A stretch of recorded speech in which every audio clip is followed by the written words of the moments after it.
January 27th, 1959. The Ural Mountains, Russia. Igor Dyatlov leads a group of 8 experienced hikers on a ski trek expedition and attempts to reach Mount Otorten. The trek, in the middle of winter, is considered a Category 3, which is the most difficult rating an expedition can receive. Dyatlov had told his sporting club that he would telegraph around February 12th to confirm they had reached Vishale, the last northern settlement on the mountain. On February 20th, after waiting 8 days without a response, Dyatlov's sporting club reported him missing, in which a search and rescue team was dispatched. February 26th, along the east shoulder of the mountain Kholat Cycle, which is a local Mansi name that actually means Mountain of the Dead, the search and rescue team locates the gruesome remains of 5 of the 8 missing hikers, including the body of Dyatlov. It wasn't until 2 months later, on May 4th, that the other 4 bodies of the team would be found in a ravine nearly 75 meters from the campsite. Upon further inspection of the site, not only did it appear as though several hikers cut themselves out of their tents, but their bodies were found in random locations, as though they all took off running in the opposite direction of each other. And despite temperatures being well below freezing, before running through the snow, the hikers removed the majority of their clothing. Autopsies and further testing revealed that 6 of the hikers died of hypothermia, while 3 died of fatal injuries, although there were no indications of any other people at the campsite, nearby or in the surrounding areas. Furthermore, Dr. Boris Vajrajani stated that the fatal injuries of the 3 bodies could not have been caused by another human being, and I quote, because the force of the blows had been too strong and no soft tissue had been damaged. In addition, forensic radiation tests had shown high doses of radioactive contamination on the clothes of 2 of the hikers, which one of the hikers, Ludmila Dubinina, was found with her tongue cut out. And last but not least, multiple eyewitnesses claimed that the skin of the hikers had turned into a dark tan color resembling leather, and that several hikers appeared to look significantly aged. When all was said and done, the official report of the Russian government was that Dyatlov and his team members died of an unknown, compelling force. So I ask you, what happened? With the absence of any clear-cut answer from the Russian government, some say the hikers were struck down, oddly enough, by UFOs, while others say that the mountain is cursed and dark spiritual forces are to be blamed for the incident, while the more practical-minded simply say an avalanche overtook the team and that hypothermia caused them to lose their collective minds, in which they all simultaneously began making strange and dangerous decisions that ultimately cost them their lives. But after researching this case further, I actually think that I do know what happened.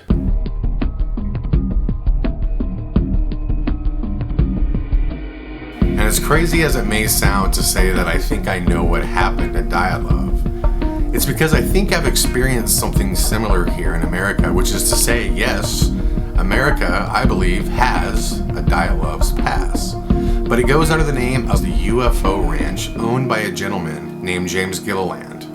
Now, the UFO Ranch sits at the base of Mount Adams, and which would otherwise be known as a pass below the mountain.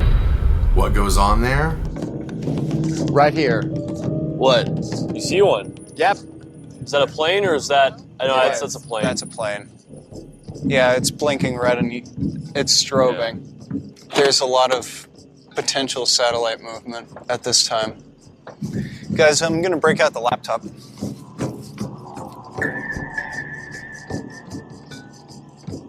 Oh, whoa. Holy. Okay. That was a meteor. Meteorite? Yeah. False alarm. Where the hell are these things at? Oh, what about that right there? What? Look. Where? there. Point? There's one. Right there. Where? Right there. Oh yeah. See it? Yep. Right there. Right there. Hey guys, no satellites according to NASA's J tracker. No satellites. Brian, do you still see it or? Oh yeah, it's so faint. Yeah, it's tough with the full moon right now. It's really, they're gonna have to really power up to see them. And it's just about gone. All right. It was visible for 6 minutes. All right. So we got one. It's almost 10, guys. Yeah.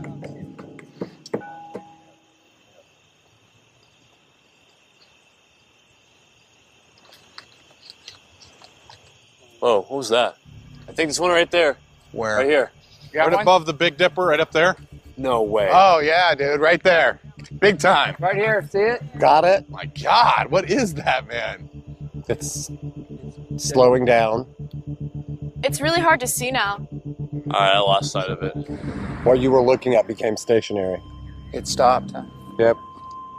Wait, no, it's moving. It's, Yeah, there I see it it. is. See It's it? moving. It It's stopped moving and right it by moved. Yep, now it started again. That disappeared. Oh, it my just God, blinked. what It was just that? blinked. Whoa, did you just see that? No, no way.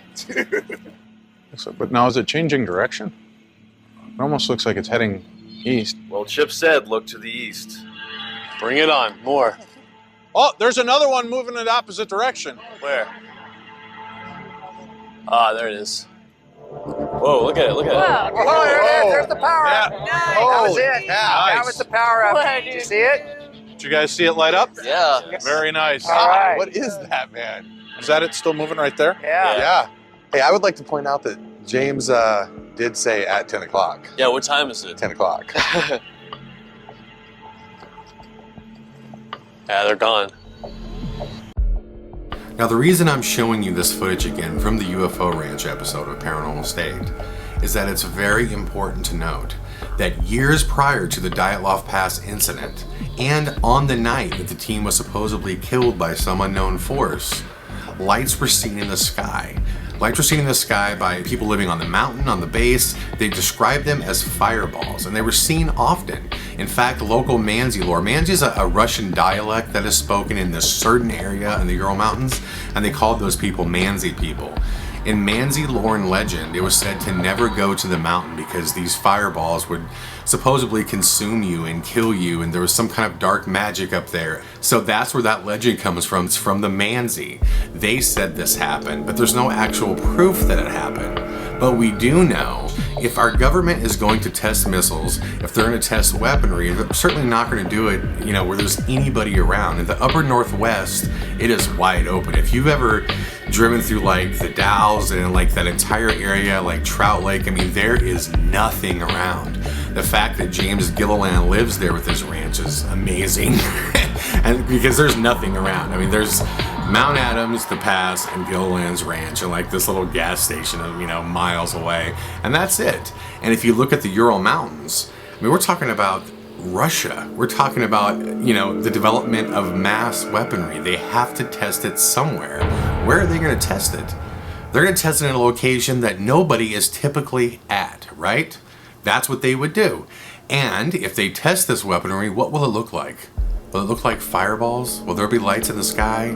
Will people see this? Will there be local lore and legend that says never go there? When you start to look at it from that angle, was the Russian government testing weaponry in that area? Certain things start to make sense, but we'll come back to that. For those of you that have seen the UFO Ranch episode of Paranormal State, what's interesting is that a lot wasn't covered. Because it was a 22-minute episode, it focused just on the lights in the sky. But I was fascinated by the footage that James showed me of the military aircraft. Yes, black helicopters that would not only circle his place, but at night, they would swoop down and hover above his house for hours and hours upon end. He had seen black military jets. He had seen them doing all kinds of different maneuvers, and he said they came from a base within the mountain. He said he had footage, nighttime footage, of things lighting up on the base of the mountain. Now remember, there should be nothing at the base of Mount Adams. There's no roads leading in, there's nothing. So if you're going to see any activity there, it's probably something military. And then James showed me this footage.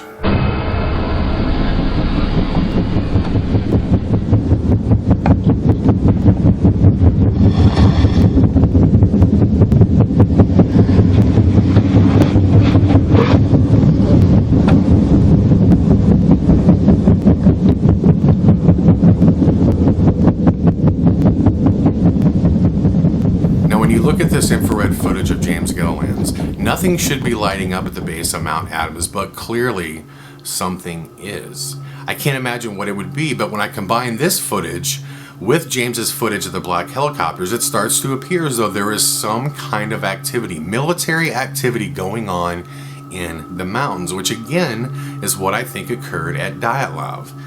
Now, I asked James, what do they do around here? What do they do? And he says, I can't really tell you what they do for sure because I don't know, I'm not military, but what I can tell you is that there is strange light phenomenon. People see what they describe as fireballs buzzing through the pass at the tree line higher and sometimes lower. This is the same exact thing that occurred at DYATLOV. This is what people saw. So I asked James, I said, James, do you have any footage of these balls of light ripping through the forest at all? Do you have anything? And to my surprise, he said yes. Check this out.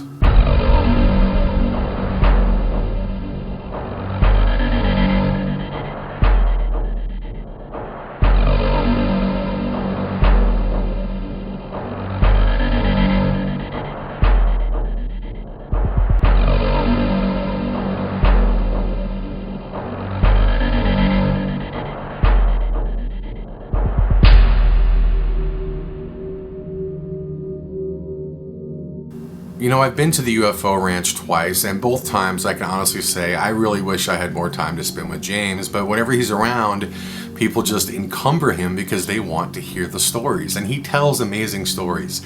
And one of the most amazing stories I've ever heard is he claimed that a UFO, because he believes that it's military activity and extraterrestrial UFO activity combined is what is going on.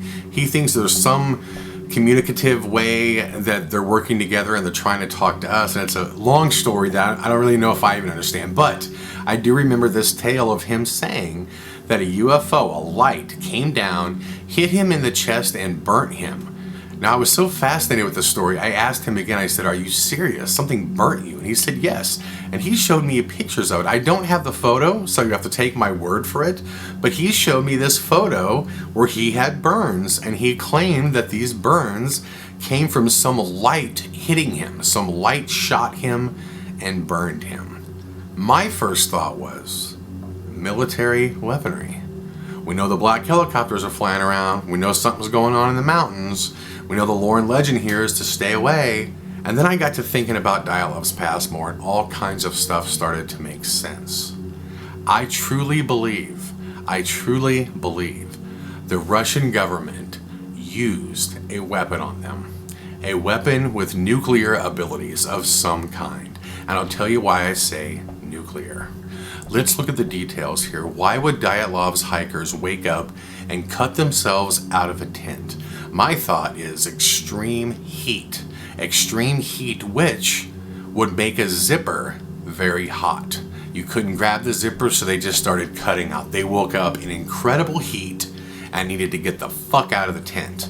That would also explain why they started taking their clothes off, started taking their shoes off. It would also explain why they're running in opposite directions. They're just freaking out. They wake up in extreme heat. It would explain the radioactive content on their clothing. It would explain why 4 of them made it to a ravine. You would think in the middle of winter, the last damn place you want to go to is where cold water is. But yet, 4 bodies were found in a ravine. My thought is extreme heat from a radioactive weapon. Now, who's to say if it was intentional or not? Maybe it wasn't. Maybe the Russian government didn't intend to actually kill these people or hurt them. They weren't supposed to be there. It's not a place where people go. But the cover-up seems obvious. Why would the Russian government come back and say an unknown compelling force killed DYATLOV and his team? I can tell you why. Because they're not going to tell the world that A, they killed their own citizens, and B, they're certainly not going to name what the weapon was. They're not going to. So when you look at the possible explanation that this was a weapon used by the Russian government against these hikers, it just makes sense for everything. Even the remaining traits, the idea that the skin was dark and tan and looked leathery.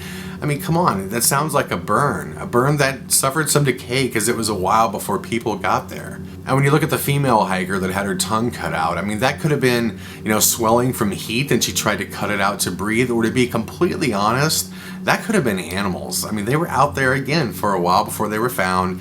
I just watched a documentary called The West Memphis 3 that dealt with animals and the way they react to dead bodies in the forest. And a lot of times they just go to independent soft tissue, especially tissue that's like meaty. So, I mean, the tongue is very, very common in bodies that are left in the forest, that animals will take off their tongue or their ears. And this shit's gross, I know, but these are, you know, this is what could have happened. So at the end of the day, I guess I just look at all of this and say, this all makes perfect sense. And it's funny because it all makes perfect sense because the same type of situation exists in Trout Lake, Washington. So why do people have these crazy far out stories? Because sometimes the fantastic creation of our mind is just a lot more exciting than the truth. It happens all the time. That's how legends and lore are born. It's not as cool, it's not as sexy, it's not as scary to say that a government went, oops, fuck, we accidentally killed our own people, cover that shit up. But it happens all the time. It happens all the time. But I would love to know what you think about this. This is one of the rare documentaries where I guess I'm not leaving a lot of room here past my own opinion. And the only reason I'm doing that is because I feel really strongly about this. So I guess AGH TV is mine, goddammit, so I'm going to say my opinion on this one. But I truly believe this was a military incident. But I would love to know what you think. I would love to have you take a look at this and message me back and let me know what you think. Because I think the case on Dyatlov's Pass, the night where Russian blood ran red in the snow, I think that case is closed. Until next time, with Truther, we'll see you soon. Bye-bye.